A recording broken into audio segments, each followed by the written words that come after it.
Hey Blondie, hey everybody, how you doing? Welcome to Bethea'S Byte Reloaded. Ernest Bethea, the last outlaw here, and it is so good to have you all here. And I just wish that I was doing this edition under kinda, sorta brighter circumstances. Um, over this past week, we've had three cases of missing children that I'm going to focus on today. At least three that I can think of. And of those three, two of them were found deceased. And I mean, it makes you wonder, It makes you wonder. One, are we at war with our kids? And two, why aren't we doing our best as parents, as concerned citizens? Why are we not doing more to protect our kids? And yes, Blondie, you're right. It breaks your heart. Every time we do a story like this, you think it comes to an end. And surprise, here's another. So before I get into that, I want to get into our usual missing persons update. And I am going to introduce you all to John Gamboa.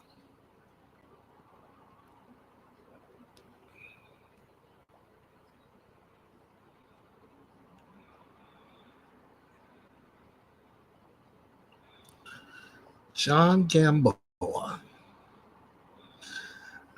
right. Take a look at the left side of your screen, ladies and gentlemen. All right. Now, John Gamboa is born in the Philippines in 1993. He stood at the time of his disappearance about 5 feet 5 inches tall, weighed around 185 pounds.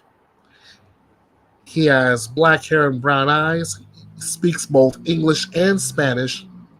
He has a tattoo on his chest that says Jesus and an infinity tattoo on his index finger. Here's the details. John Gamboa traveled to Mexico on Friday, February 16th, 2024. He was last seen early Saturday morning, February 17th, 2024, hailing a cab outside of the Montana Disco in Mexico City. He was last seen wearing a maroon shirt with tan pants.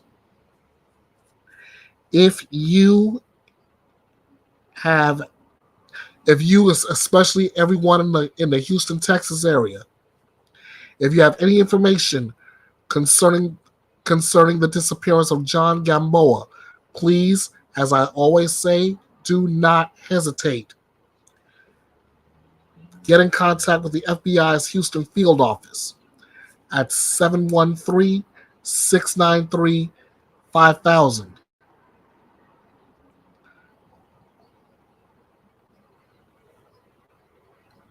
Again, that's the FBI's Houston field office. The number is 713-693-5000.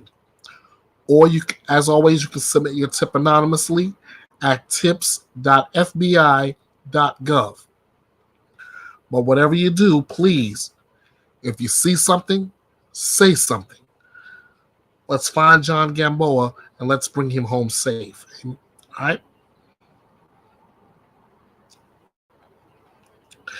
Now, I go back to this screen because one of the first people I want to focus on is still missing. This is 3-year-old Elijah Vu. Take a look at that face. And this one. And that one.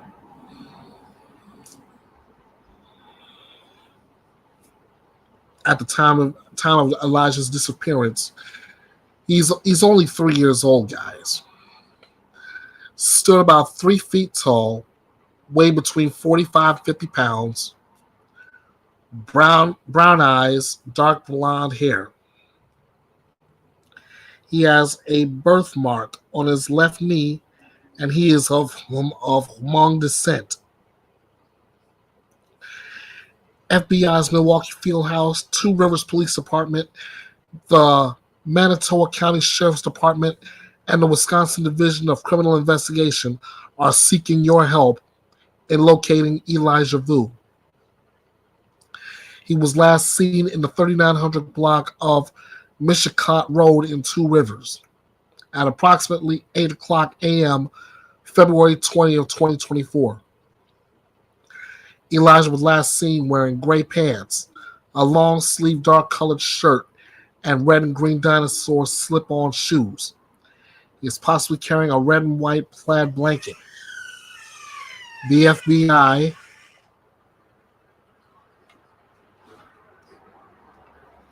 there it is. The FBI is offering a reward of up to $15,000 for information leading to the location and return of Elijah Vu and or the arrest of and conviction of the individual or individuals involved in his disappearance.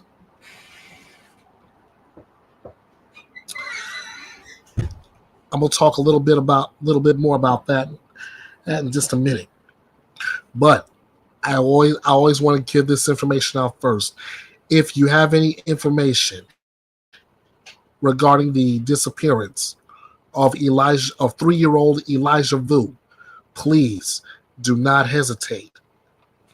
You're asked to call the Two Rivers Police Department and give that information there. The number is 844-267-6648. Again, that number is 844-267-6648. Again, you can also submit your tip anonymously at tips.fbi.com. He's been missing since February 20th. Today is March 2nd. So time is of the essence. If you see something, say something. Let's bring Elijah Vu home safe.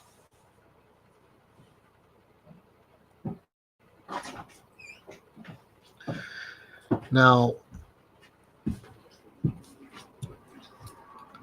I brought Elijah Vu up because he's one of the three that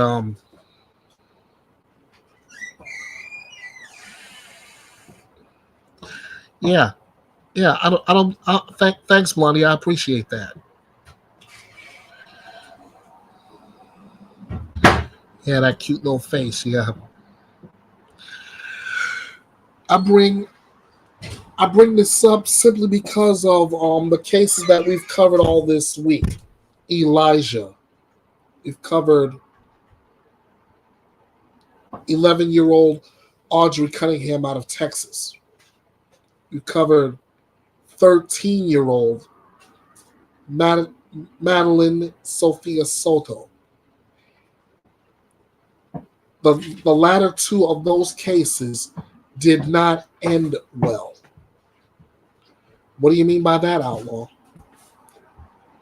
I mean, those two young ladies in Texas and Florida, respectively, were both found deceased. Just yesterday, Madeline Soto was found. Now, anybody who knows me knows I'm the eternal optimist.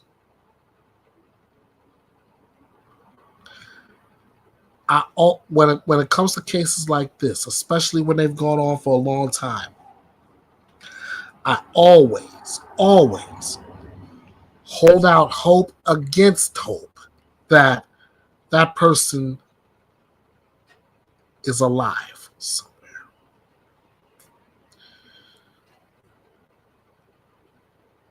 I do so right now in Elijah's case. I did so in Maddie's case. I did so in Audrii's case. And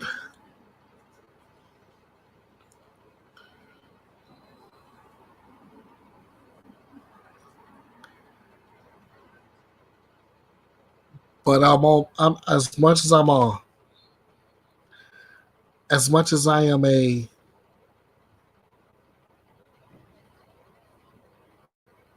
eternal optimist, I like to say that I'm also a realist too.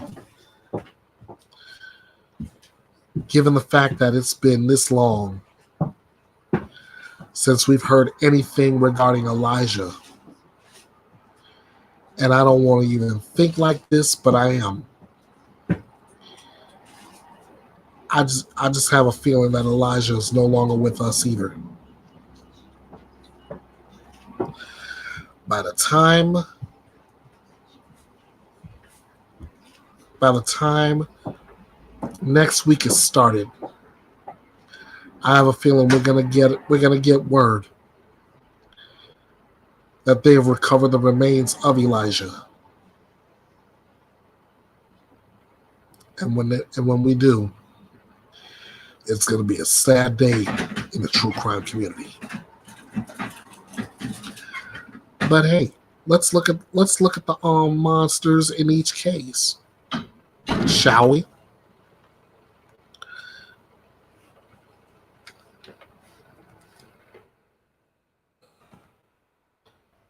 Oh, please.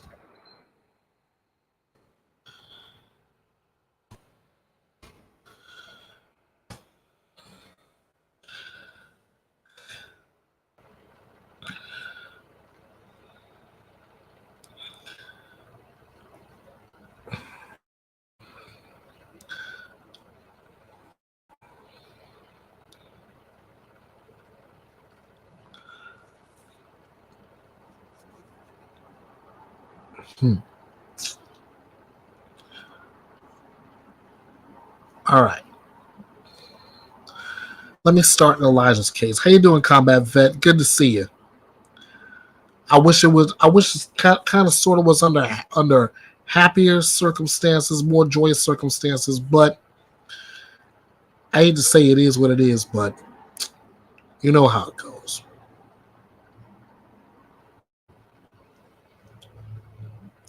All right, guys, check this out. This was the last report we got from Yahoo News on yesterday. Elijah Vu's mother seeking a bail change as the search for the missing 3-year-old continues on what was the 11th day in Two Rivers, Wisconsin. A request to modify bail was filed Thursday on behalf of Katrina B. Bauer, the mother of 3-year-old Elijah Vu, who has been missing in Two Rivers since February 20th. 31-year-old Bauer of Wisconsin Dells is being held at Manitowoc County Jail on a $15,000 bond and is suspected of felony child neglect in connection with the disappearance of her son. The motion to modify bail for Bauer asked to change the cash bail to a personal reconnaissance bond, which would not require Bauer to pay any money on the grounds that Ms. Bauer is unable to post the cash bail set. Elijah Vu has been missing since February 20th. Daily search efforts by local, state, and federal law enforcement officers have included canvassing of urban and rural neighborhoods, searches of rivers, shores, and a landfill in Calumet County, and K-9 teams checking and rechecking various areas.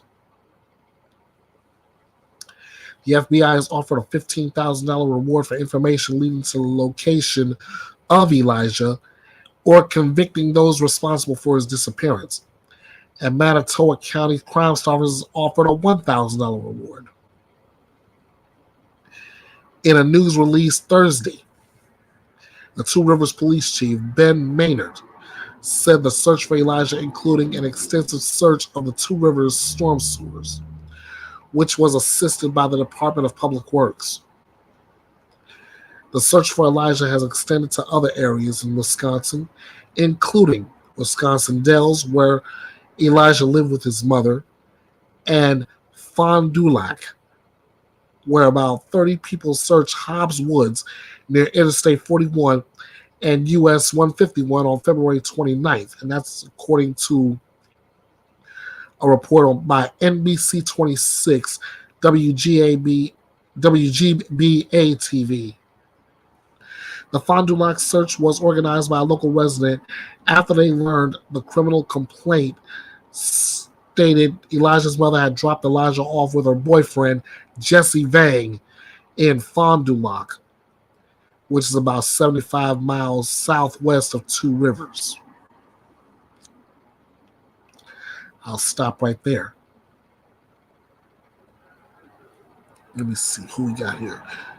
Trista, how you doing? Let's see. Hey, Ernest, how are you today, friend? Just want to pop in and say hello. I can't stay. Me and the hubby going to get our grocery shopping done. Love you. Good to see you all. Good seeing you, too. Jennifer Hineyhole. Just jumping in to say, hey, and then hit your like button. Going to listen and catch up. All right. I look forward to that. Now, back to Elijah's case. The thing that gets my goat, the thing that really grabbed my attention and set me off all at the same time, is the fact, and I know I've read this somewhere, where his mother took her time and passed him off to her boyfriend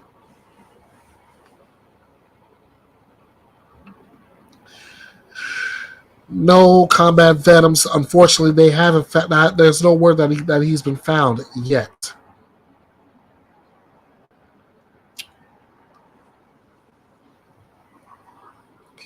As I was saying, what sets me off is the fact that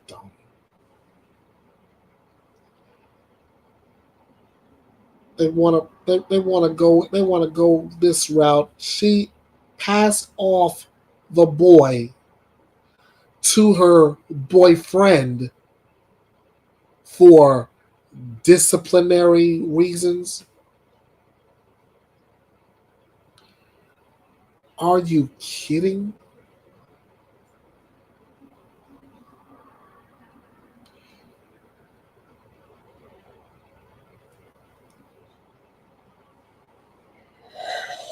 Ooh, are you kidding me? How do you? Yeah, these past weeks have been rough. These last few days have been rough, combat vet.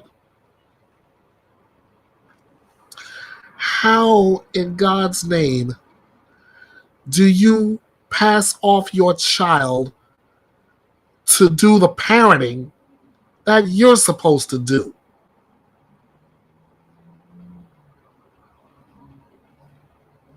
How? Number one. And number two, he's 3 years old, for crying out loud.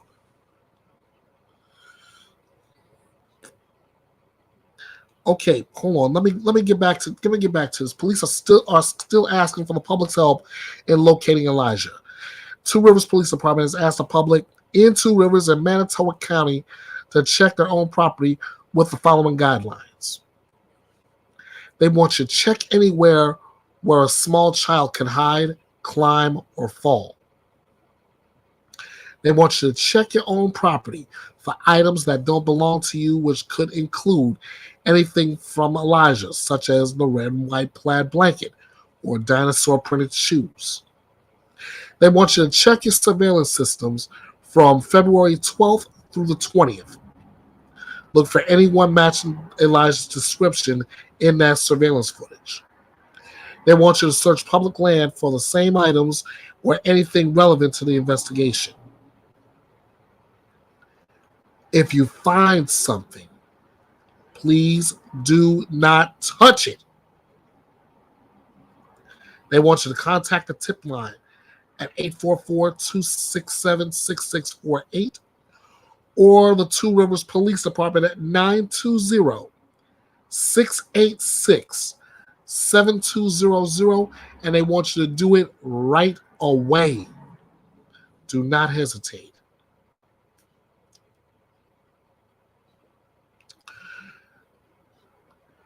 Still doing a coordinated search, and they're asking you if you have information about Elijah, you know who to contact.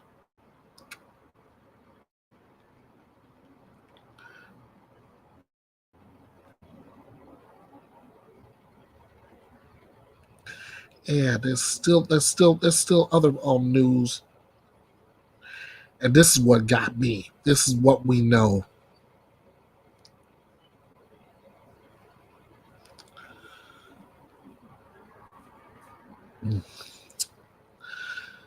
Oh my, yeah. I'm gonna talk about Audrei's case in a bit. You're right. These past few days have been anything but easy. All right.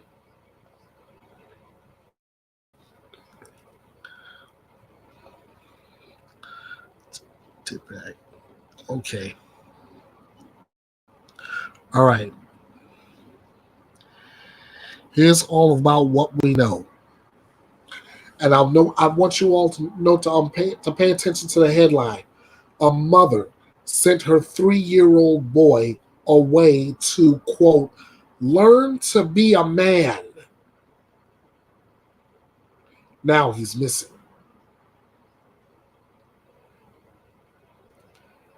How does... Hold on.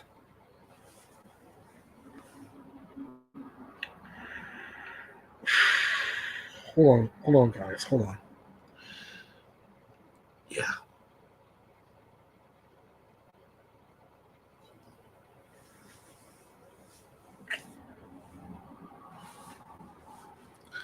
Somebody help me get this straight. You have a child, 3 years old. 3. 3-year-old child does the things 3-year-old children do.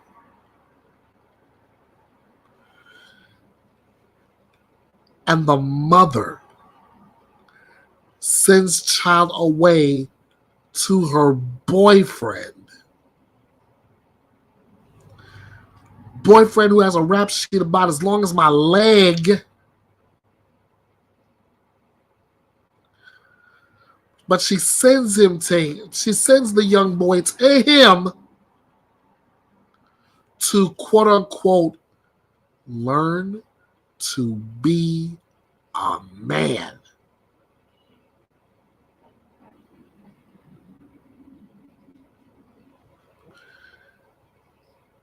He's 3 years old. Somebody please make that make sense. Make it make sense.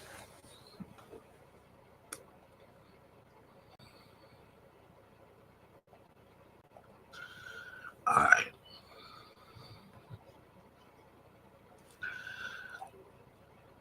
Look at this.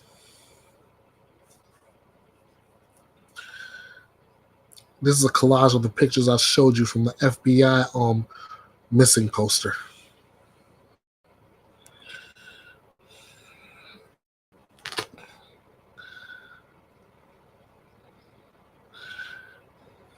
That's all of what happened. Yeah, Elijah Vu's mother and friend arrested.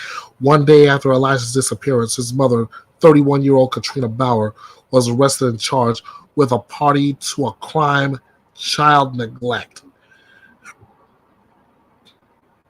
Being held on $15,000 cash bond, but has since asked to have that revoked to allow her to go free on the promise that she'll return for a court on request. reportedly changed her story on her whereabouts at least twice while being interviewed by investigators. She was hit with 2 further charges of obstruction on Monday, the 26th of February. 39-year-old Jesse Vang was arrested a few hours later after Elijah disappeared and was charged with child neglect. He reportedly has a history of other criminal offenses. I said the dude had a rap sheet as long as my leg.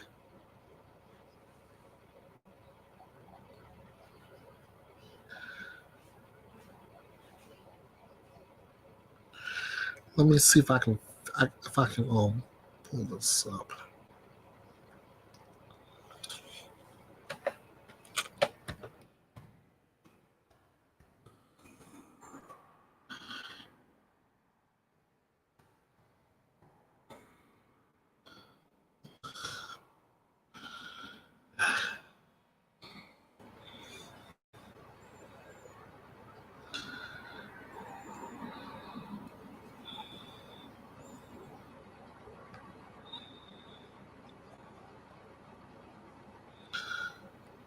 Maybe I can just look at it. Right.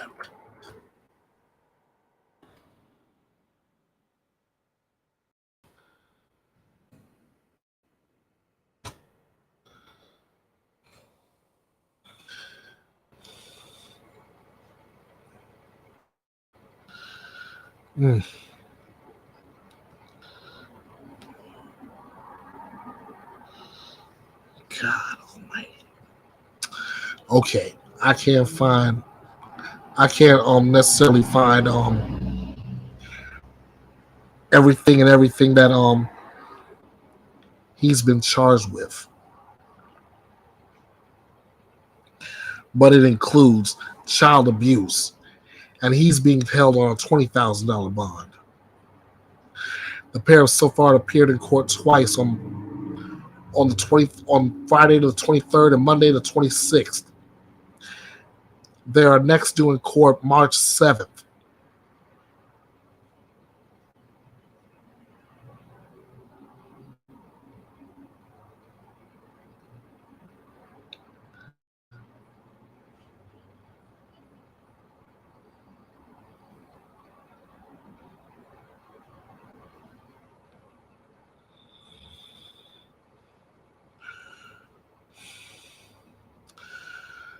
Okay. This I can show you. This is when they had that press conference regarding Elijah's disappearance. A multitude of resources to our search for Elijah. Tonight you have a couple speakers before you. First up will be Chief Ben Minard of the Two Rivers Police Department to provide an update on search efforts over the past week. We'll also have 2 members of Elijah's family who will also speak here tonight. Some things I want to let you folks know as well. When the family comes up here to speak, they're going to be stepping off to the side once they are completed. We respectfully request that you do not film them after they are done speaking. The chief will have about 5 minutes for questions after everyone is done speaking. He will not speak about the current situation involving Katrina Bauer and Jesse Bew. Most of that is already in the media, and they're currently in custody in the Manitowoc County Jail. When asking questions, we ask that you raise your hand and state your name and which news organization you are with.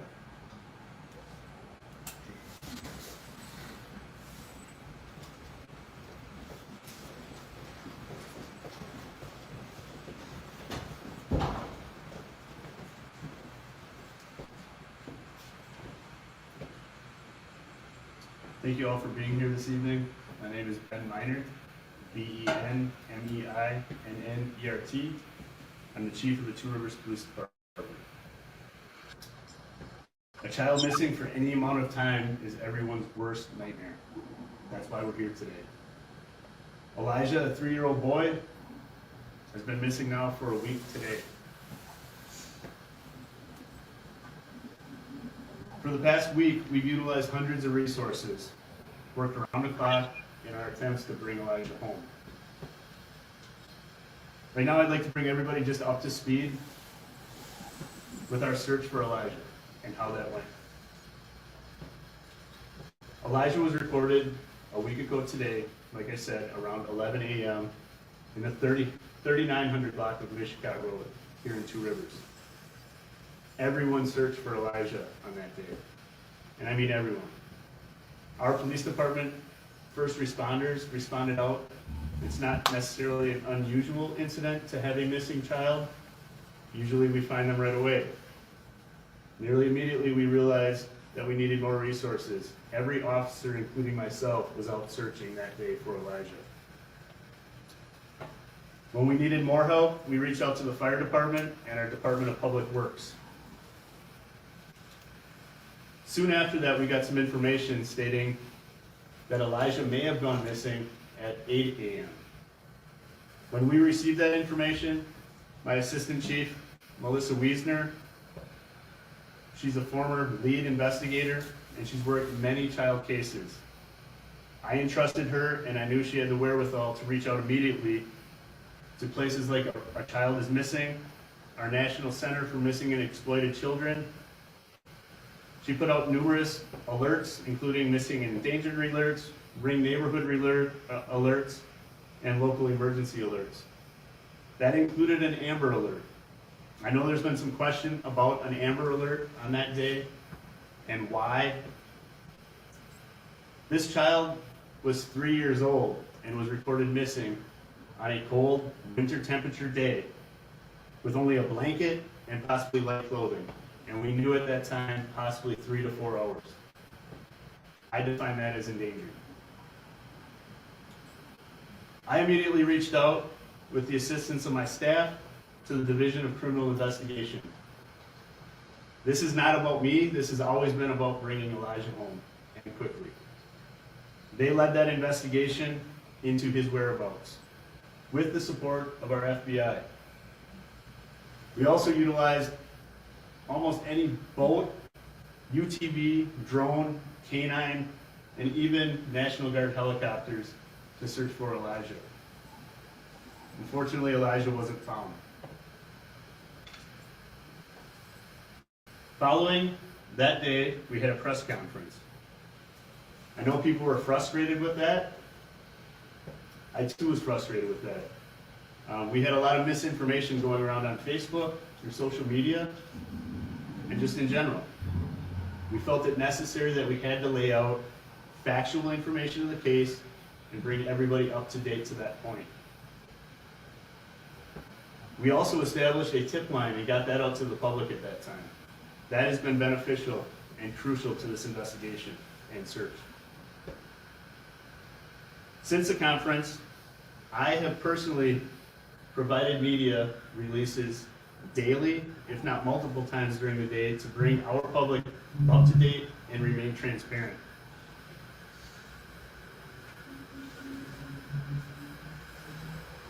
Those leads, those investigations, everything we've taken as tips have led to searching our neighborhoods, searching all our waterways, aerial and foot canvases, both urban and rural, throughout Manitowoc County and even beyond. We've searched Wisconsin landfills and quarries, and we've even had additional leads in Wisconsin Dells. In addition to all those search efforts, I am aware of other investigations taking place. I can confirm Elijah's mother, Katrina Bauer, is in jail on charges of child neglect and obstructing. Katrina's boyfriend, Jesse Bang, is in jail on charges of child neglect. And I do know that Elijah's father has also been incarcerated at Oshkosh Correctional Institute in unrelated matters since 2023. I also understand that the public would like more information on those first two individuals I mentioned. However, I'm unable to discuss those matters because it is an ongoing investigation and I don't want to jeopardize those cases. I want to thank the various local, state, federal agencies, as well as all our fire and EMS, and even those private resources that have helped along the way. Thank you to everyone in the community. They've provided food and drinks towards all these efforts, and thanks to all those private search efforts. On Saturday, we announced a Crime Stoppers Award of $1,000 for information leading to the location of Elijah, and have since provided other ways that people can donate here in the community or abroad. Currently, we have those established as coming to our customer service here at City Hall, our police department, and I'm also working on establishing an online route for people to do so. When that becomes available, I will reach out to everybody and let you know. Today, the FBI has now provided an additional reward up to $15,000 for information leading to the location and return of Elijah Vu, and or the arrest and conviction of any individual or individuals responsible or involved with his disappearance. We have posters here that state just that. In addition to all those search efforts, Elijah Vu's family has been coordinating their own search efforts throughout Manitowoc County. They're here today and they'd like to provide a statement. I'd like to bring those members of Elijah's family out to make those statements for you.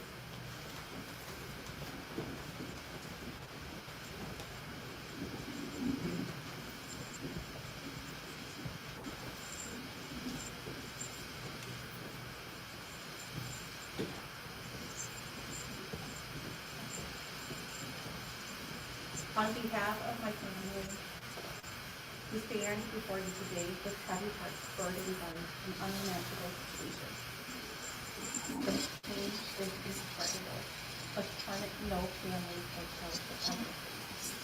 We cannot express the depth of our sorrow, nor the desperation that consumes us.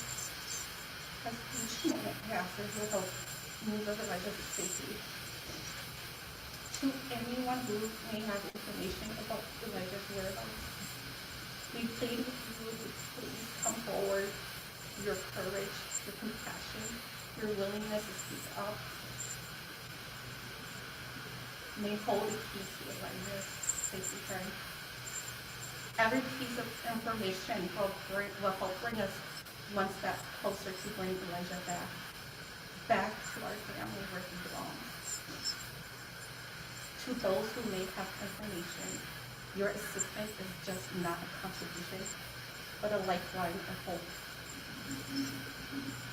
Elijah is a joyful and curious boy, full of life and love.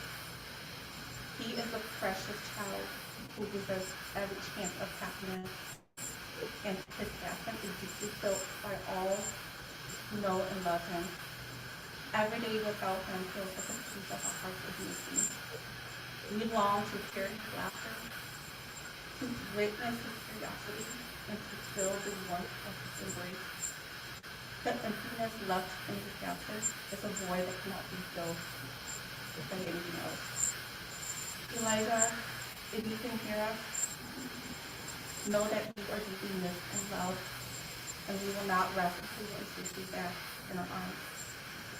Lastly, we want to express our gratitude to law enforcement, government agency, and all involved in the search operation. The support of the community, the dedication of volunteers, the generosity of businesses, and the kindness showing through food and monetary donations, and so much more. We thank each and every one of you for your role in our search for Elijah. Please keep Elijah in your thoughts and prayers. And if you have any information, please come forward. We need the help of the community. We can bring Elijah back home together. Thank you.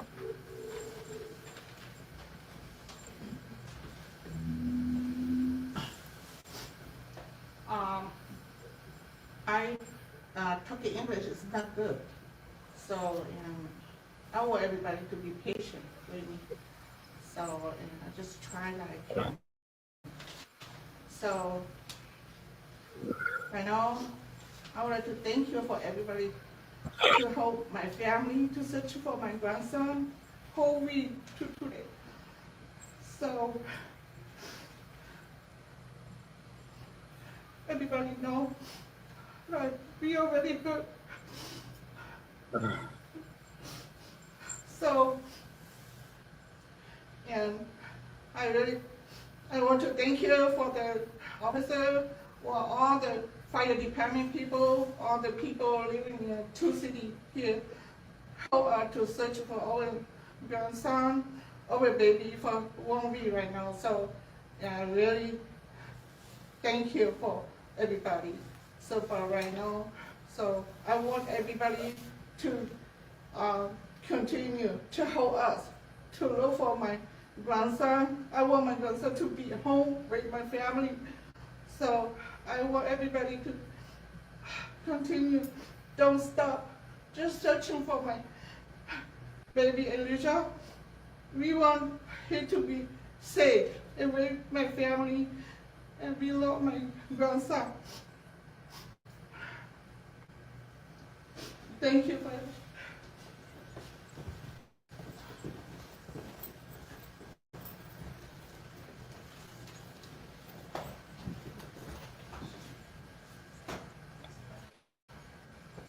Thank the Booth family for being here.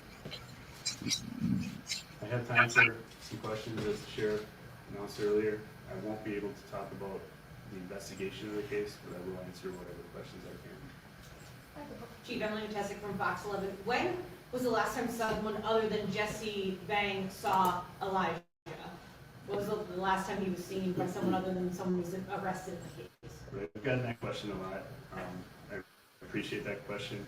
What I will say is the reason that we've been seeking out to the public to request all the information that we are is because we are following up on every lead, tip, etc. And that is one of those things. You know, we want to know every time, anytime that Elijah was seen during this past week. So we will continue to follow up on all leads, any leads, and that's what's leading us into the locations that we've been. But can you just, what was the most recent, yes, before he disappeared? I can't comment directly on the investigation, but I can tell you that we're following up on all those, and we continue to ask for those. Chief Bria Jones, Fox 6. Have you all Hang on, received, just a second. Rita, go Bria ahead Jones, first. Fox 6, Milwaukee, have you all received any information that indicates that Elijah is still alive, whether that be any surveillance or ring camera? I'm not going to speculate on anything at this point, but what I will say is all our efforts are for bringing home Elijah safe. I believe that all our efforts thus far have done just that. We've reached out to hundreds and hundreds of resources over this week's time span, and they're all dedicated to bringing him home, and we'll continue to follow up on any leads to do so. Chief Kendall, please, WISN 12. Do police believe Elijah left that residence on his own? Again, I can't speculate. I will say that, again, when we're talking about the Amber Alert that we put out, people wanted me to speculate on an abduction versus endangered. At this point, what I do know is a child was missing in cold temperatures, winter temperatures, in relatively little clothing and possibly a blanket. That's what we're searching for, and we'll continue to search for until I get some answers. I know you asked for surveillance video. Has there been any video that shows him on his own, walking, anything like that? I can't comment directly on that. What I will say is if that is in fact the case, I know that we have DCI agents, FBI agents, and local police doing just that because we're following up on all tips, any tips that relate to Elijah Blue and his return. Chief Maria Postolapos, NBC 26, you mentioned that there are search efforts in other parts of the state. Can you speak to what those have included? You mentioned here we've been searching landfills and waterways. You said that there have been searches going on in Wisconsin Dells. What have those looked like? Well, I think what I can tell you is that you've seen and you guys have been broadcasting searches of landfills, searches of our waterways. We know that people have been out in the dells. Those are all things that we're following up on leads on. Any lead, we'll leave no rock unturned. We're going to follow up on those leads because ultimately our goal is, again, we want to bring Elijah home. So it doesn't matter how small that lead or tip may be, please bring that to us. Contact our tip line because we will get people out there to follow up on any lead whatsoever. I think we're gonna go back over here because he was asking earlier. You had spoke about misinformation, or how does misinformation spread, specifically in this case on Facebook, hinder this specific investigation, and then just an investigation in general? I'm sorry, could you repeat that? The misinformation on Facebook, how does that hinder an investigation, this one specifically, and just in general? That in particular doesn't necessarily hinder the investigation. What it does is it hinders all the efforts within the community. Because again, our primary efforts here are to bring Elijah home safe. And if the public's getting misinformation, that's going to lead them awry. I want them to know the facts. Our department takes pride in remaining transparent here in Two Rivers, and that's why I'm putting out all these news releases. That's why I'm having a news conference with you today, is because I want the public to know the facts, just the facts, and be up to date with those facts. So they can continue their own searches. We're appreciative of those. I'm also appreciative of all the resources that we're focusing on throughout Manitowoc and beyond. Chief, can you talk about the toll this has taken on your I'm sorry, department? can we take another question over here? I'd like to spread this around. Samantha Cavalli, BBAY News. Have you been able to find any items that Elijah was last wearing? We have video of people collecting evidence, potentially might be that dinosaur shoe that was missing. Right, I can't comment on exactly what has been taken or would not be taken. I don't know the investigation issues there as far as how that plays out. What I do know is that we're continuing to search for any of those items that you're talking about. So basically, you guys have all seen the photo of Elijah. We've mentioned that he may have had dinosaur print shoes, a red plaid blanket, and in the clothing description. We are still looking for anybody that has tips on any of that stuff, because we will follow up on it and we will try to figure out if it is related to Elijah. Where do you go from here? Is there still I'm teams? sorry, can we go here? Last question. Yeah, Chief Minor, Cecile is out from local 5 news. A week after he was gone, it seemed, how confident are you that Elijah is still alive? Again, I'm not going to speculate. What I'm going to do is continue to search for Elijah Booth. We are doing everything in our efforts, believing that he is still out there. We will find him and we will bring him home. That's what we're searching for. And really, anybody in the community, anybody beyond, this is not related to just Two Rivers. This is abroad. So even outside of the Two Rivers community, I ask everybody in the state and beyond, really just start looking at your property. That's what you can do as a person, not right here physically. If you're looking for something to do, first check your property, then get involved in some of these other search efforts. That would help us a great deal. And again, reach out to that tip line, come back to us, and provide us with any tips, and we will follow up on them. Do investigators have a reason to believe at this sorry. point that there's anyone else involved in his disappearance? I'm sorry. That was the last question. I will just close with, I'd like to thank you, everyone, for being here today. You've heard pleas from the family now. We echo those same pleas. Since our number one, our priority has always been, I keep repeating it, to bring Elijah home. I'm asking everyone to continue in their searches, continue to contact our tip line, report anything at all that you feel may help us bring Elijah home. Everyone has been affected by this deal, this incident a great deal.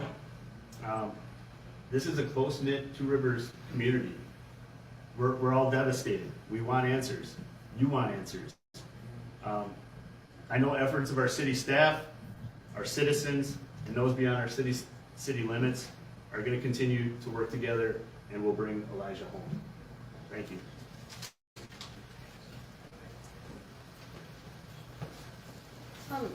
Will a representative from the FBI be able to answer any questions at all?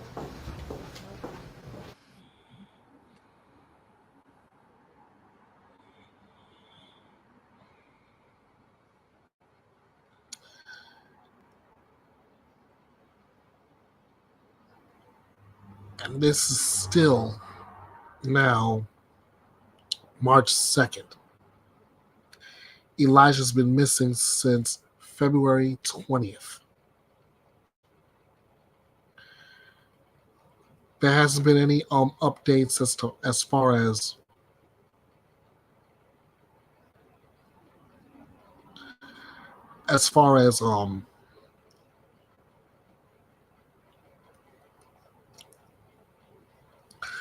as location, finding the boy.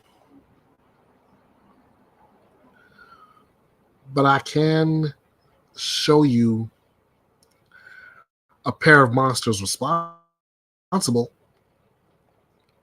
in my opinion. And here you are.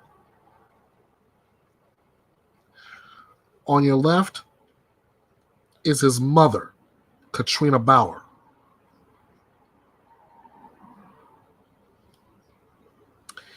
Think about this. She sends her 3-year-old son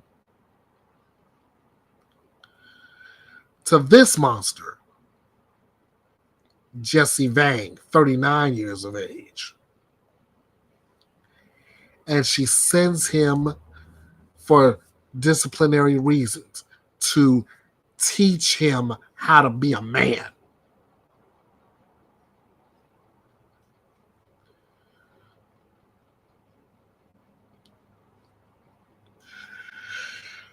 I like some of the mothers on this panel to get a hold of Katrina Bauer and teach her a few lessons on how to be a mother. But I'm just saying.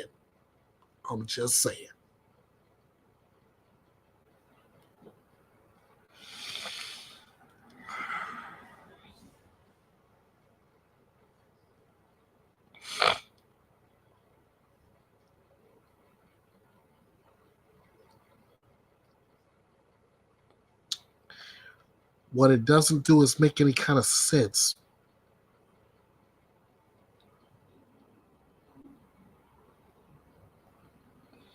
I see Landry says, so no cameras show the boyfriend in the vehicle or with Elijah.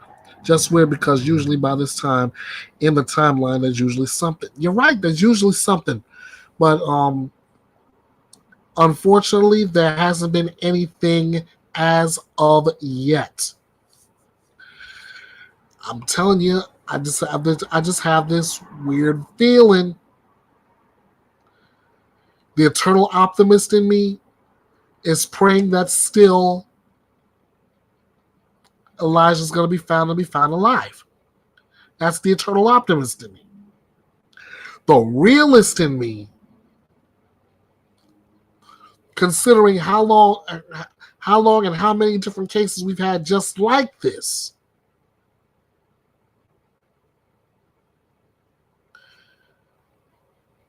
the realist in me believes that by the time we get going this coming week, we're going to get the news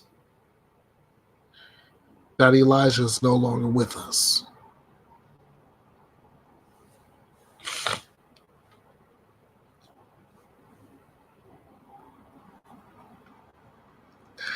Just like we just found out today, there's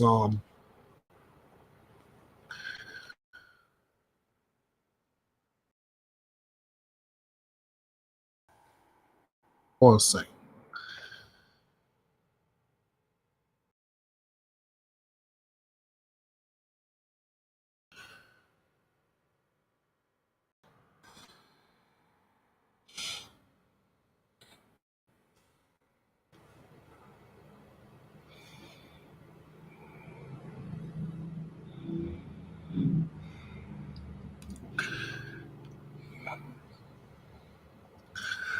Yeah, I had just found out from Combat Vet that today is what we like to say in the South, the homegoing service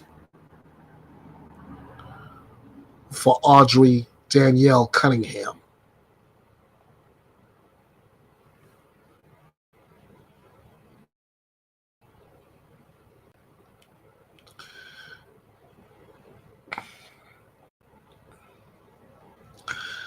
I'm gonna let the picture speak for itself right before I read word one of this article, courtesy of the Associated Press.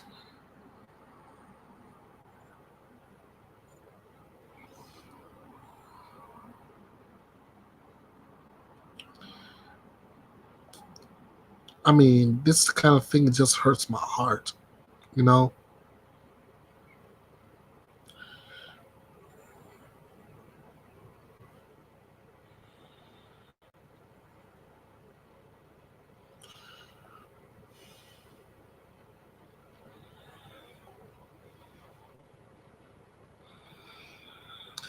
11-year-old Texas girl who was allegedly killed by a family friend with a history of violence, was remembered Saturday during a rosary service at St. Joseph Catholic Church.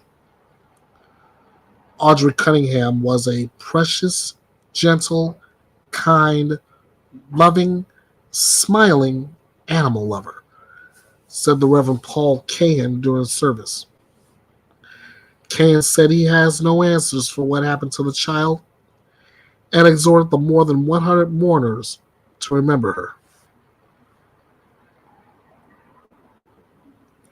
Keep her memory alive by making sure that no family will ever go through what we are going through now. The safety and well-being of our children is our highest priority.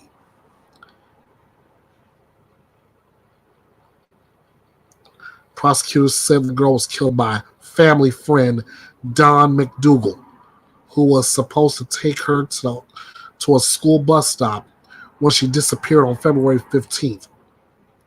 Her body was found February 20th in a river near Houston. McDougal was charged with capital murder. His attorney did not return a phone call for comment on Saturday. Audrii's family and others in the community say they want answers about how McDougal was allowed to remain free despite a long history of criminal violence. McDougal was accused decades ago of indecency with a child by climbing into another Texas girl's bed and attempting to undress her. That case was pleaded down to a lesser charge of enticing a minor, allowing him to remain off the sex offender registry. That's according to Brazoria County documents. Last year, McDougal was accused of stabbing a man, but authorities said they didn't have enough evidence at the time to arrest him on a charge of assault.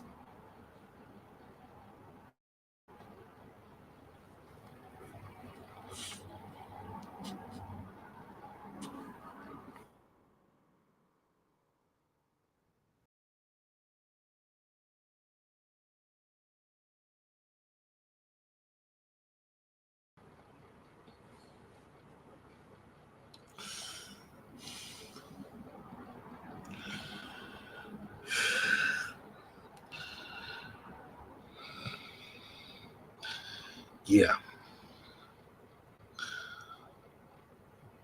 So in other words,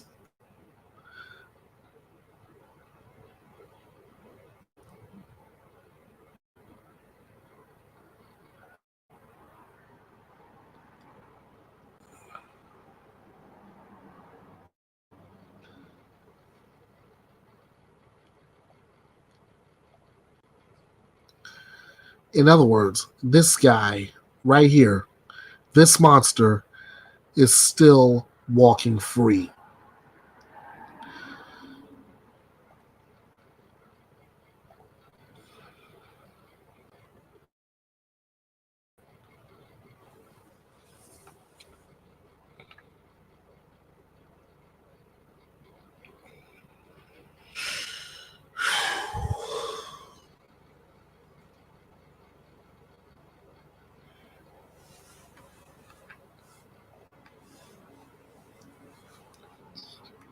That's good, Yankee Kyle.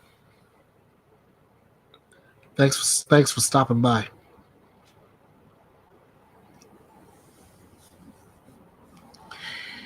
If there is anyone who has such a punchable face for all that he's been accused of and what he's being accused of,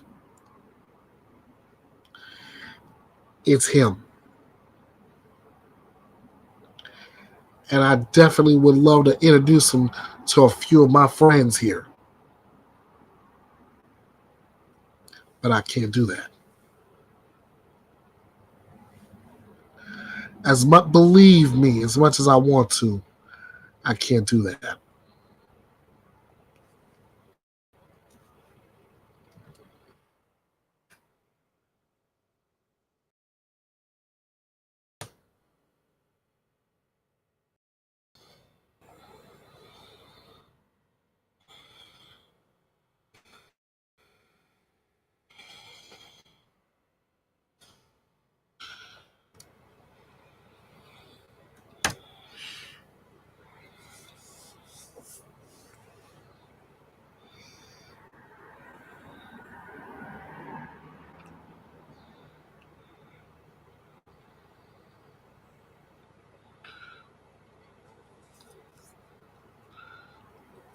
trying to find his rap sheet.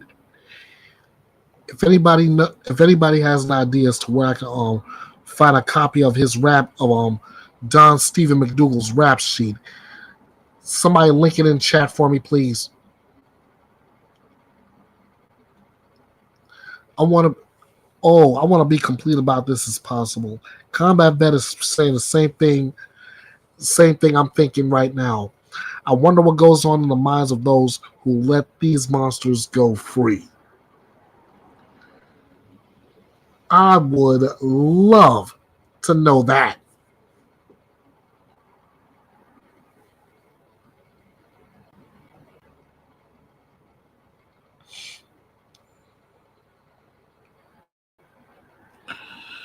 Ay, ay, ay.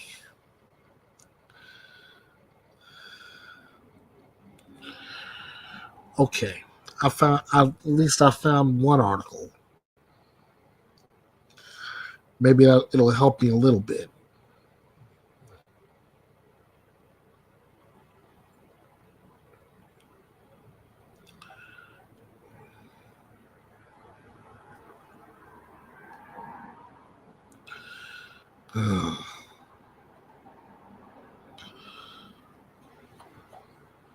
No.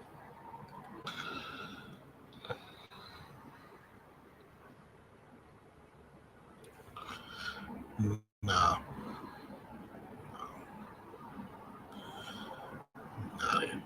Not what I'm looking for.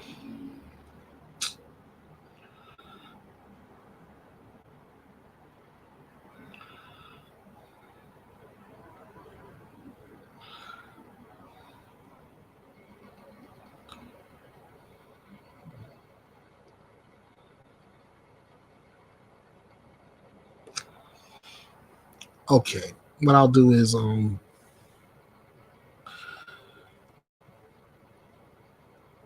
share this article from Alma. How you doing? Good to see you.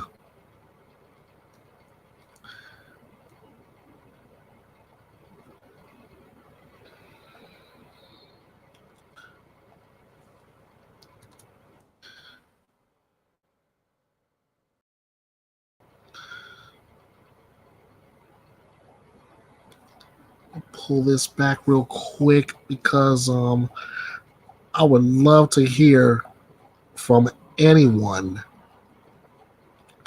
not just here in chat. Yeah, there we go. There we go. Yeah.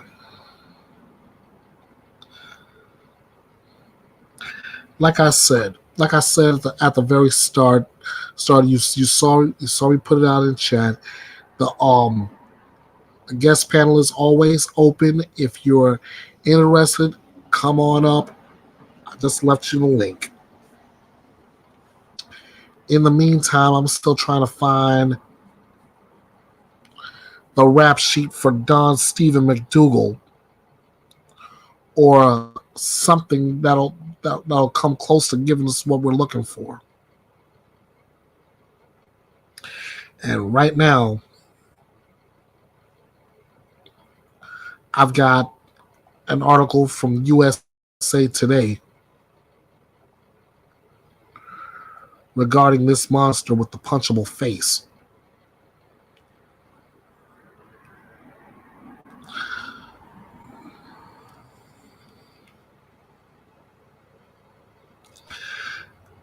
Man facing capital murder charge in the case of missing 10-year-old girl found dead in Texas has a violent criminal history and previously served prison time on charges of enticing a child before being accused of a sex crime involving a 10-year-old girl in 2007. That's according to court records obtained by USA Today on Wednesday. 42-year-old Don Stephen McDougal was likely the last person to see Audrii Cunningham alive before she disappeared from her small Texas town on the morning of February 15th. That's what authorities said on the week prior. Polk County Sheriff Byron Lyons said McDougal was supposed to be dropping off Audrii Cunningham at the school bus when she disappeared from Livingston, about 70 miles northeast of Houston. After a 5-day search, Cunningham's body was found in a river. During that Tuesday night during that news conference, Polk County District Attorney Shelley Sitton said law enforcement was preparing the appropriate arrest warrant to charge McDougal in connection to Audrii's death. The sheriff said McDougal was likely the last person to see the girl alive. McDougal remained jailed in Polk County after being arrested for an unrelated felony charge of aggravated assault. Jail records showed an additional charge had been added to McDougal's booking sheet: capital murder.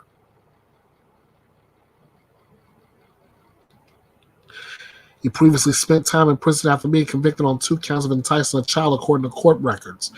The incarceration marked one of 7 stints in jail and prison McDougal served in Texas since the early 2000s, according to the Texas Department of Criminal Justice.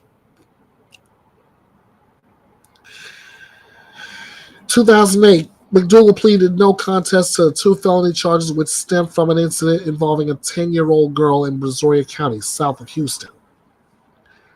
According to a March 31st, 2007 offense report, McDougal was arrested on 1 felony count of indecency with a child, a sexual offense. After a Brazoria County Sheriff's Office deputy wrote he was dispatched to a home in reference to a past sexual assault. At the home, the report reads, a man told the deputy McDougal, quote, got in bed with his niece, age 10 at the time, and tried to remove her pants. The deputy wrote he later met with the girl's mother, who reported her daughter told her McDougal attempted to remove her daughter's pants after getting into bed with her, and called the girl his ex-wife's name.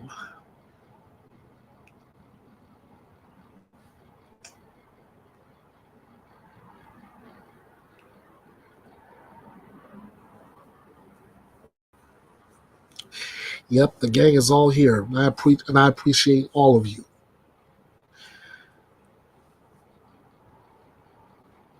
This guy is as sick as you want to claim him to be. Maybe sicker than that.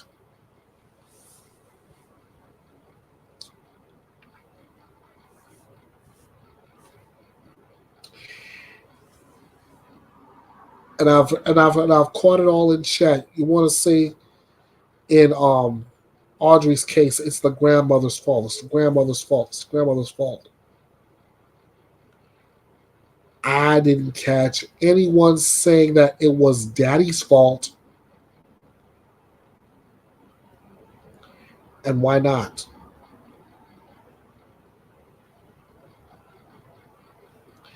I mean, McDougal was friends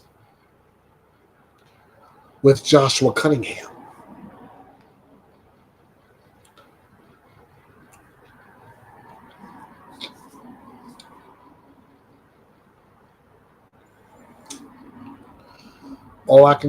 The only takeaway I can take from this case so far is this. Don Stephen McDougal,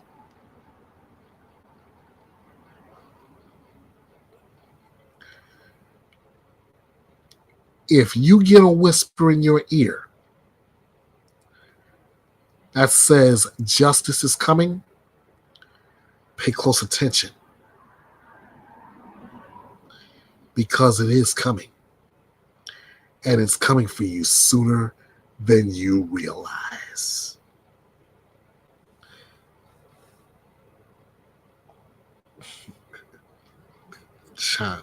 The Chancellor Squad is here. I love it. Yeah.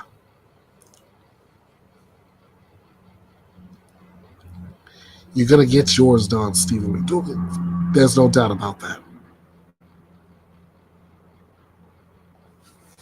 Landry says, I would think that if the dad lost custody of Audrii, then why was he allowed to still be on the property? Is that normal? Oh boy. I honestly wish I had an answer for that one, Landry.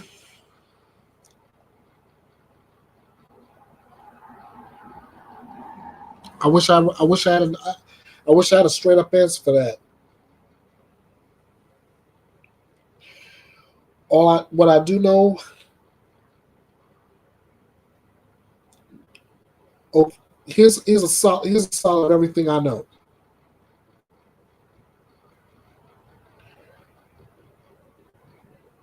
An 11-year-old girl in Texas is no longer with us, no longer with that family. The monster that may have been the last person to see her alive has a rap sheet that goes from my foot to my raised hand.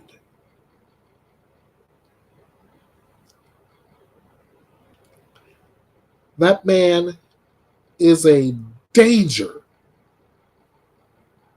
to children. That man needs to be put away for a very long time.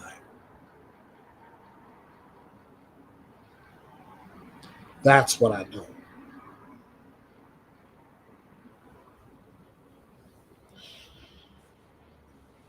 And then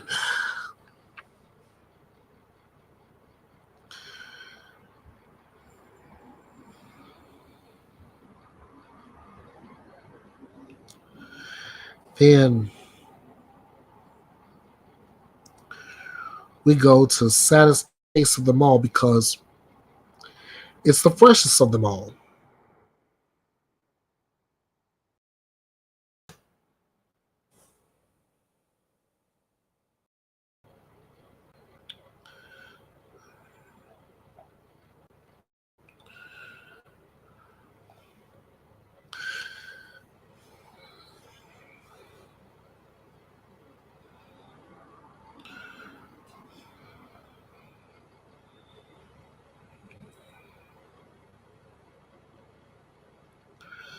Let's see. The dad may not have cared about Stefan's appearance, but the grandmother should have. Stephen's appearance, but grandmother should have been like, hell no. Yes, it's judgmental, but in this case, it was a red flag. That I will totally agree with you, Landry. I will totally agree with that.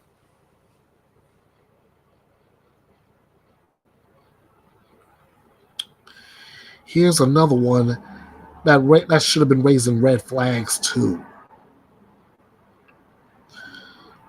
Courtesy of our friends from People Magazine. 13-year-old girl has been missing since Monday, and her mother's boyfriend was just arrested.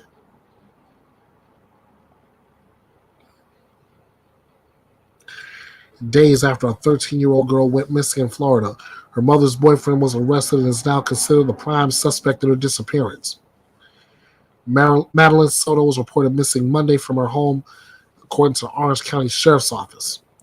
On Wednesday, Stephen Stearns, 37 years of age, who was dating Madeline's mother, was arrested and charged with sexual battery and possession of child sexual abuse material. He has not been charged in connection with the 13-year-old's disappearance, but police say he is the prime suspect. Stearns was the last person confirmed to have seen Madeline. According to the sheriff's office, during the investigation into her disappearance, police allege they found disturbing images on his phone as well as attempts to delete them. Here is the monster.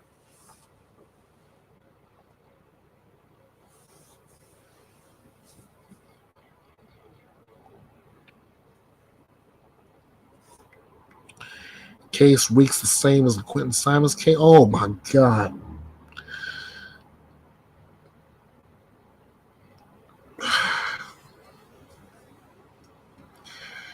Here's somebody else with a very punchable face.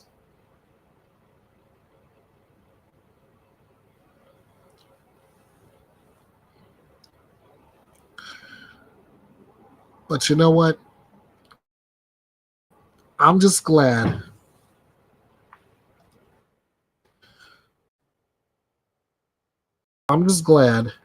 that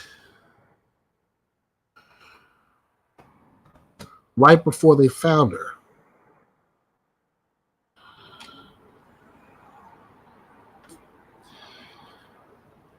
and I mean this, right before they found Madeline Soto's body,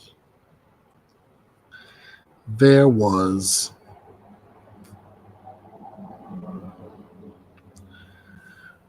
a reporter who had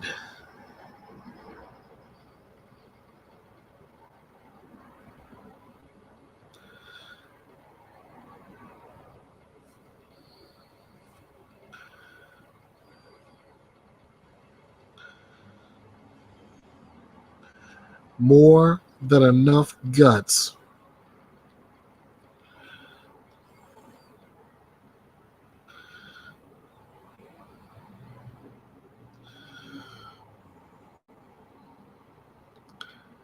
to ask the hard questions.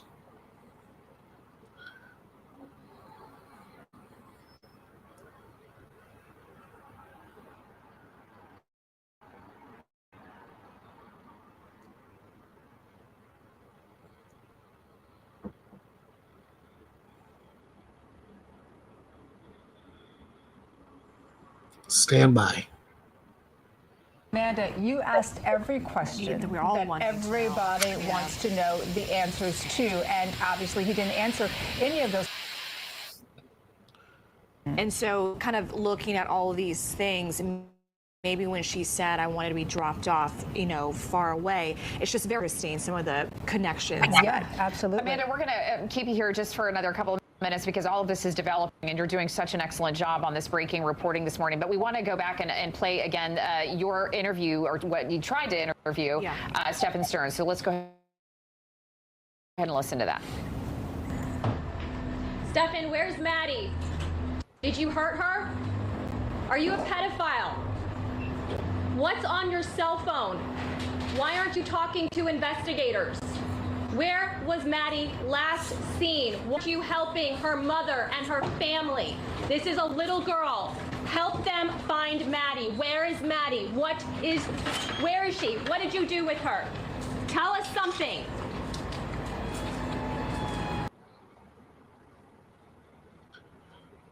Every last question that reporter asked was on the minds of so many people, not just in the area, but across the nation.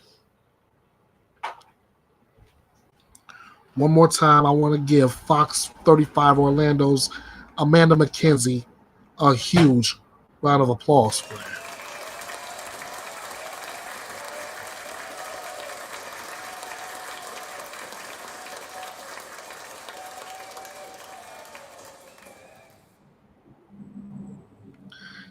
The only sad thing, though, is they found her, but she's no longer with us. And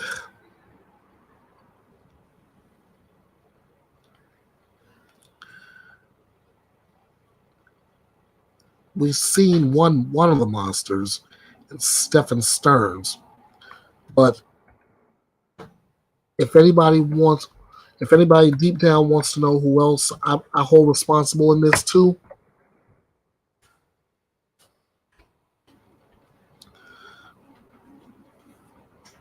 give me one moment, and I will give her right to you.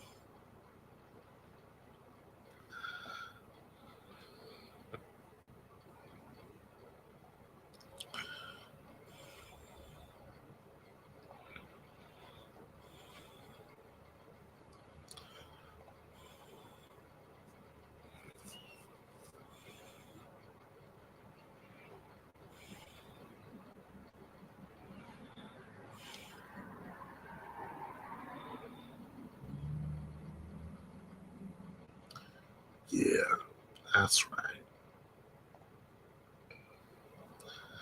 Pull it right on up.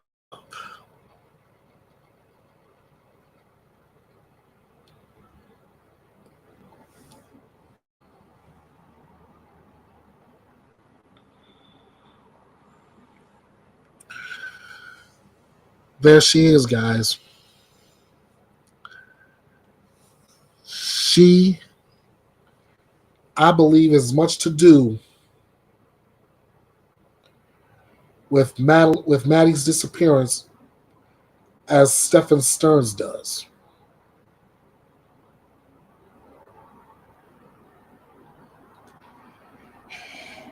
And it all goes back to that very first interview when she was found, when she was reported missing.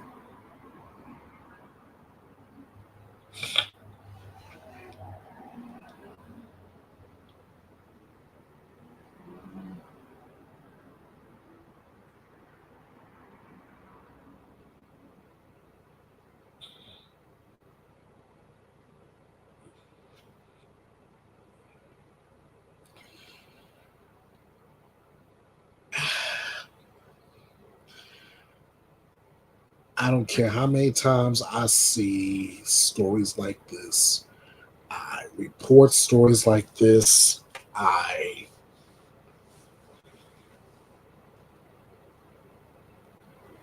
comment on stories like this.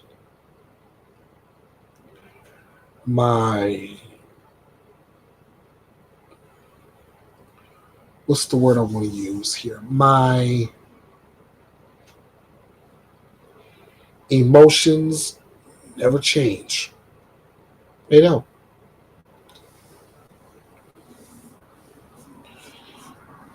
My emotions never change on this. Simply because it hurts. It hurts my soul. And I know everyone that's here left in this chat, it hurts you guys too. And what makes it hurt even worse, it's constant. And I said I was going to mention 3, and I did. But there was another one also. That entire month. 4 children missing. At least 2 of them found deceased. And the ones responsible, the monsters responsible, they're not hiding under the bed, as I said before. They're not hiding. They're not hiding in the closet. They're walking among us in broad daylight.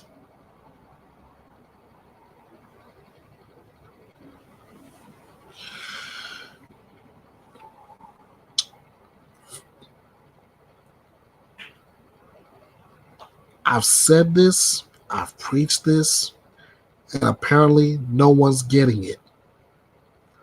We have to do a better job protecting our kids.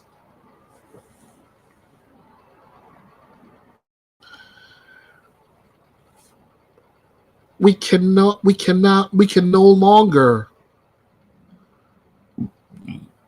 longer put a boyfriend or a girlfriend before our children.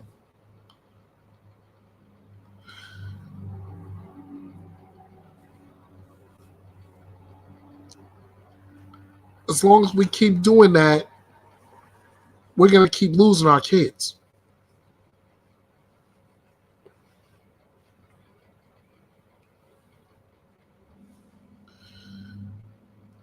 How many more kids do we have to go through this whole cycle again with? Child reported missing.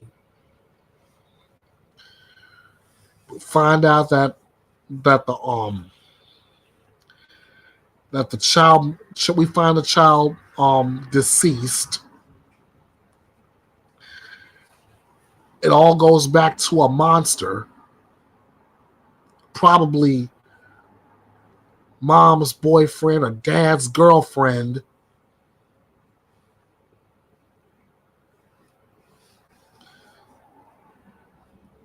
Come to find out, they've arrested mom's boyfriend or dad's girlfriend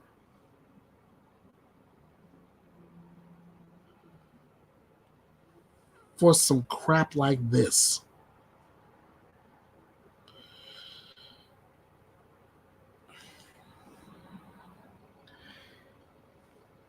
It makes me sick.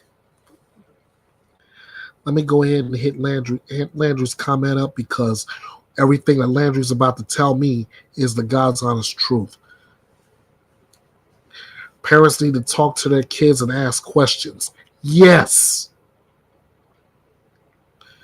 Most importantly, believe and listen to their kids if they come to them and say someone is hurting them. Yes. Bottom line, protect your kids. That's your job, ladies and gentlemen. If you are blessed with the title mom, dad,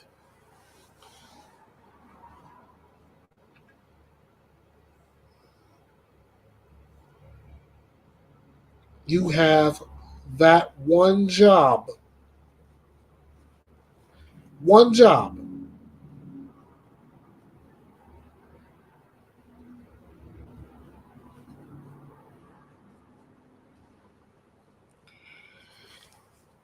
And if you don't feel you're fit to do the job,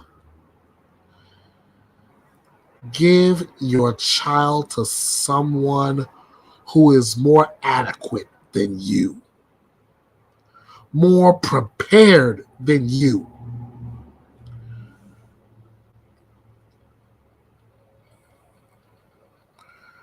More than willing to step up for your child.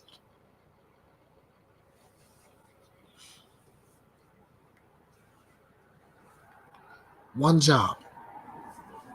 Sure, there's many parts to it, but that's your job.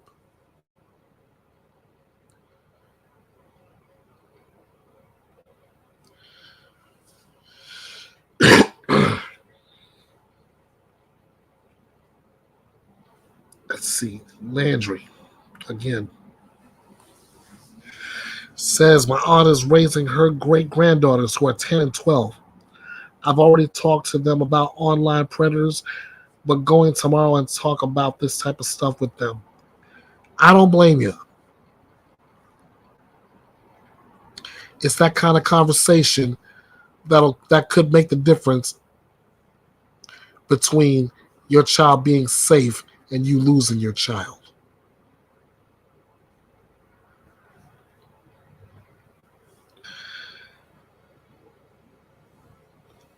In the meantime,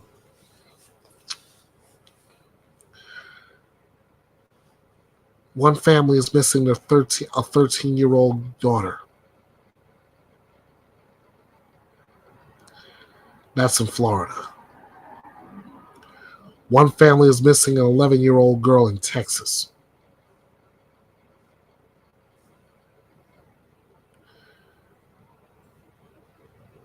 And one family in Wisconsin is missing a 3-year-old boy. The only slight difference. How you doing, Marianne Ann? The only slight difference is that the 3-year-old could have the possibility of returning home.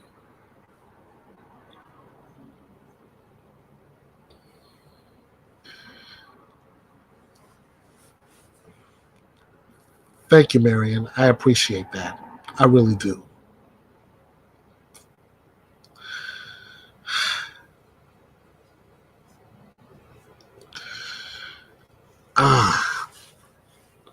before I go, I wanted to go live earlier yesterday than what I did, but I wanted to go live to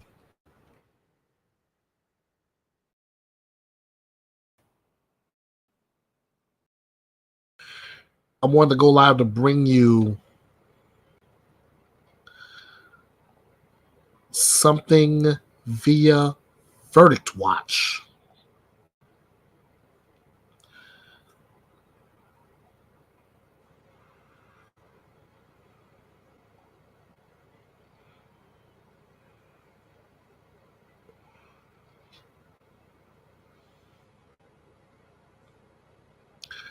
This was the missing mom conspiracy trial verdict, and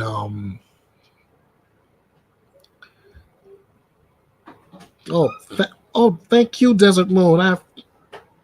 I really appreciate that. I really do. Wow. Let's see, Alma. Alma says we have to talk to them about stranger danger, but that also that it doesn't matter who it is if they are doing anything uncomfortable to talk to anyone that they feel safe. Absolutely.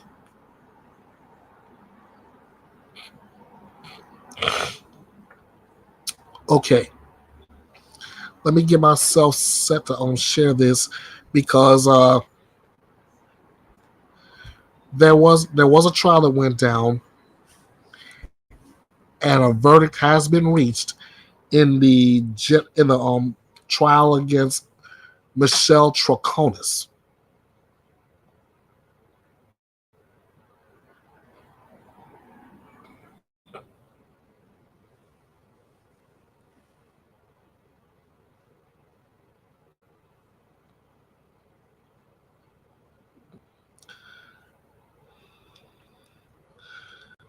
Hang on, guys.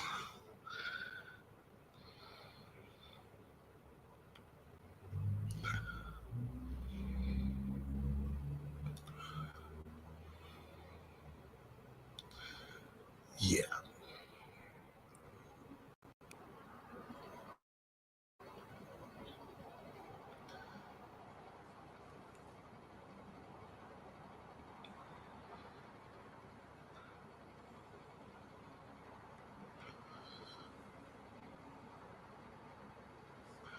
There we go.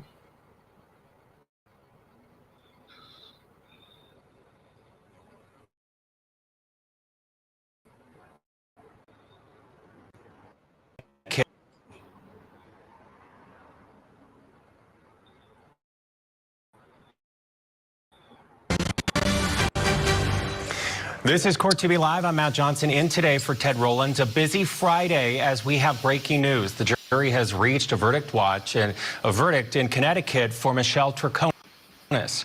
The jury deliberating for about 12 hours. She's accused of conspiracy to commit murder in the presumed death of missing mom Jennifer Dulos. While we wait for the parties to assemble in the courtroom, let's take a look back at her case. Here's Court TV Ted Rowlands with the backup story. On Friday, May 24th, 2019, Jennifer Dulos dropped her 5 children off at school and returned to her New Canaan, Connecticut home, never to be seen again. Around 7 o'clock that evening, Dulos was officially reported missing by friends and family.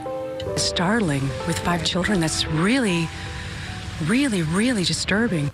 Once police arrived at her home, they followed a trail of blood from the garage to Jennifer's SUV, abandoned at a nearby park, and a massive search was on.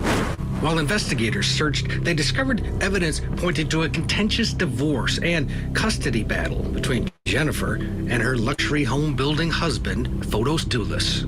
I am afraid of my husband, Jennifer said in court papers. I know that filing for divorce will enrage him. I know he will retaliate by trying to harm me in some way. The only thing I have to say again, for one more time, is that my only concern are my children. I care deeply about them, and I can't wait to be with them again. After the discovery of surveillance video showing Fotis and his girlfriend, Michelle Troconis, discarding items the evening of Jennifer's disappearance, police began zeroing in on Jennifer's estranged husband. I hope for her family something, you know, she gets found, or I don't think there can ever be closure, but I hope there is some resolution. Investigators brought in Fotis and Michelle for interviews. Following the interviews, a note was found during a police search of Fotis' home detailing a timeline. That timeline matched details his girlfriend Michelle Troconis had given police in an interview recalling the day of Jennifer's disappearance. I hold a paper towel, but I didn't smell it, I didn't see the... Police interviewed Troconis a total of 3 times, getting conflicting information in each interview. He gave me a piece of paper, or a toilet paper towel, and I put it inside where I had the bag of cleaning, what I was cleaning the house. Although police have not recovered the body of Jennifer Dulos, on June 1st, less than 2 weeks after her disappearance, Dulos was arrested. As you know, Mr. Dulos was arrested today and charged with 3 counts: murder, felony murder, and kidnapping. Michelle Troconis was arrested. 3 weeks after Fotis Dulos was charged in the murder of his ex-wife Jennifer, he died by suicide. They could see through a window that Mr. Dulos was sitting in his vehicle, and he had obvious signs of medical distress. Now, Michelle Troconis faces trial for conspiracy to commit the murder of her boyfriend's estranged wife, Jennifer Dulos. She's pled not guilty of the charges and claims she was unaware of what Fotis was doing the day Jennifer disappeared. Now, the victim's family hopes that this trial could shed new light on locating Jennifer's body. Ted Rowland's reporting there on the background of this case. Now, this jury had deliberated for 12 hours over 4 days, more than 30 days of testimony. All the parties in the courtroom, including that defendant, the jury of 6 in the box. Let's listen in. Well, this morning, the jury handed Chief Soto a note. The court will take the note from Chief Soto.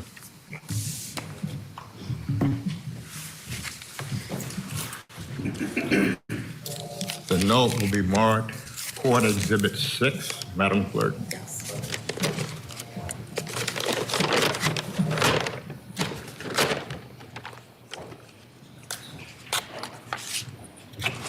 The note is dated the 1st of March, 2024, 10:50 a.m. By the jury foreperson, Your Honor, the jury has reached a unanimous verdict for all 6 counts. Marked as Court Exhibit 6, signed by the foreperson. You can bring the jury in.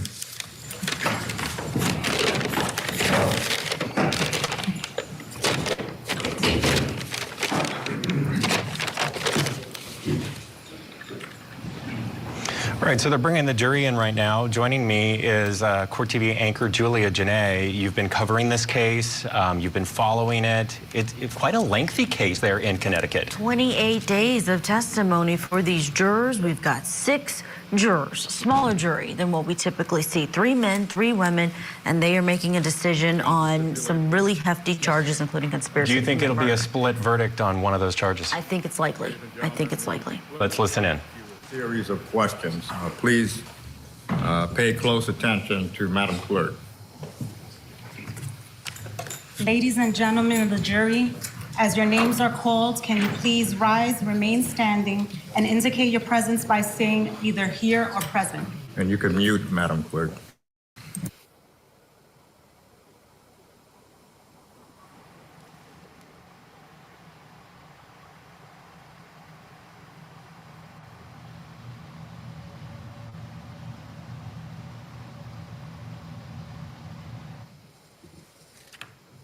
Ladies and gentlemen of the jury, in the case of the state of Connecticut versus Michelle Troconis, have you agreed upon a verdict? Yes. Will the foreperson please rise and identify himself? Everyone else can have a seat. Will the defendant, Michelle Troconis, please rise and face the jury? In file number FST CR 200241178T, State of Connecticut versus Michelle Troconis. What say you, Mr. Foreperson? Is she guilty or not guilty of the first count of the information charging the defendant with conspiracy to commit murder in violation of Connecticut General Statutes, Section 53A, 48A, and 53A-54A, subsection A? Guilty. What say you, Mr. Foreperson? Is she guilty or not guilty on the second count of the information to the charge of conspiracy to commit tampering with physical evidence in violation of Connecticut General Statutes, Section 53A-155, subsection A, subsection 1? Guilty. What say you, Mr. Foreperson? Is she guilty or not guilty on the third count of the information to the charge of tampering with physical evidence in violation of Connecticut General Statutes, Section 53A-8, subsection A? Guilty. What say you, Mr. Foreperson? Is she guilty or not guilty on the fourth count of the information to the charge of conspiracy to commit tampering with physical evidence in violation of Connecticut General Statutes, Section 53A-48, subsection A, and 53A-155, subsection A, subsection 1? Guilty. What say you, Mr. Foreperson? Is she guilty or not guilty on the fifth count of the information to the charge of tampering with physical evidence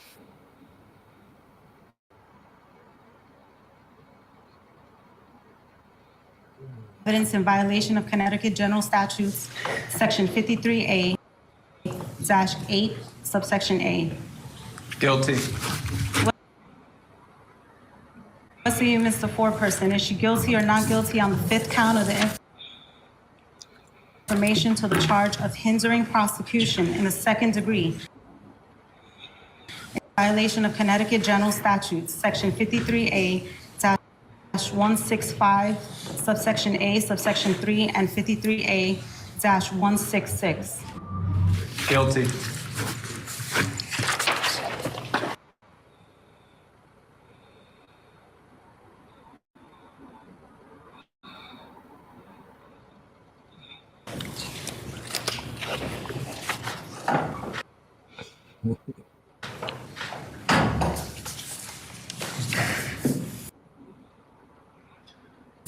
You ladies and... I'm sorry, one moment.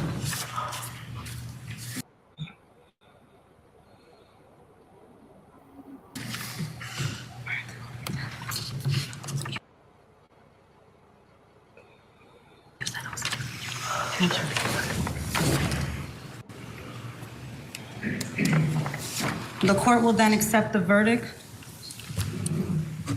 The verdicts are accepted and recorded.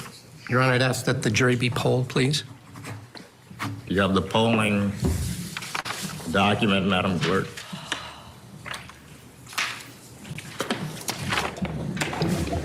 I will call upon you one at a time and ask you to rise and remain standing when called.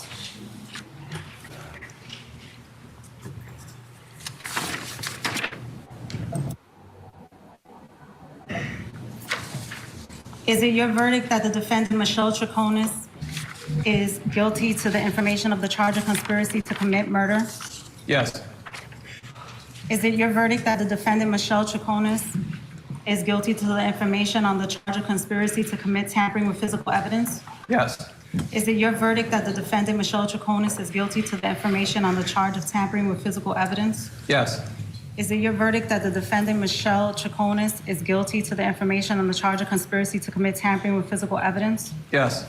Is it your verdict that the defendant, Michelle Troconis, is guilty to the information on the charge of tampering with physical evidence? Yes. Is it your verdict that the defendant, Michelle Troconis, is guilty to the information on the charge of hindering prosecution in the second degree? Yes.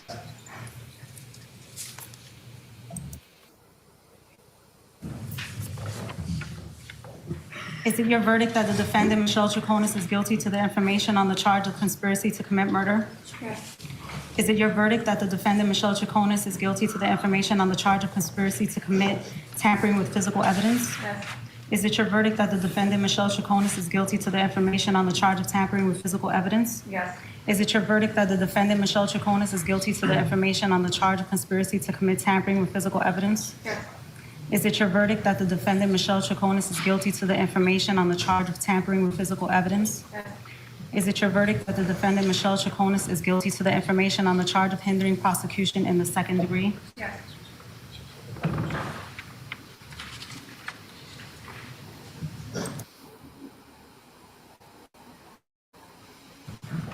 Is it your verdict that the defendant, Michelle Chaconis, is guilty to the information on the charge of conspiracy to commit murder? Yes. Is it your verdict that the defendant, Michelle Chaconis, is guilty to... I will spare you all the rest of that of polling the jury. To recap, Michelle Chaconis, as you see on the bar, she is guilty of all counts: conspiracy to commit murder, 2 counts of conspiracy to tamper with physical evidence, 1 count of tampering with physical evidence, and 1 count of hindering prosecution in the second degree.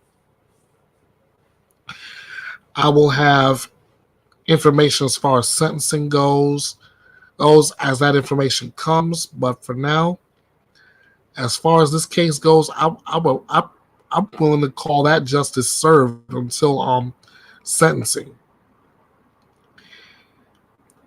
And yes, you guys, Jolie said it best. Yeah, she wish I could fall asleep that easy. At least somebody was covering for me, saying I was just resting my eyes. In a way, yes, but like somebody also said, and Jolie, I look as tired as you feel. Because of these cases like this. Missing child turns up deceased, unalived. Then we find out there's a monster or 2 in the house. Thanks, Combat Vet. I appreciate that. I do. There's monsters in the house, and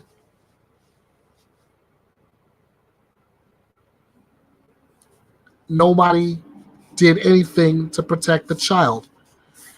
And make it worse, the monster in the house, it's usually mom or dad, and it's mom's boyfriend or dad's girlfriend. Let's see, Jolie, I work 6 overnights a week and don't sleep much during the day. I get it. That it'll probably have the same toll on you as some of these cases do. Anyway, this is why I titled it the way I did. It's Innocence Shattered. This is a battle. It's a battle for our children's safety, and if we don't start getting out on the front lines, we're not going to have much of a future.